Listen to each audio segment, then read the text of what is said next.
Let me show you. Let's start off with a Category 1 storm. And the damage here, not too bad. A couple of shingles fall off, you can have some palm fronds bending in the wind, but everything basically remains intact.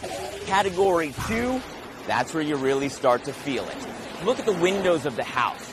They can be hit from debris from the outside and already start breaking in a Category 2.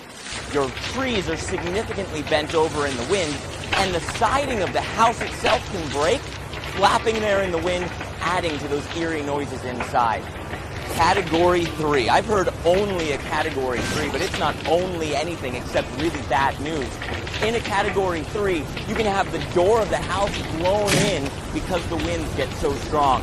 You can have the roof of the house start to flap up and down in the wind because it can lift off those weak points, and a lot of those trees start to fall.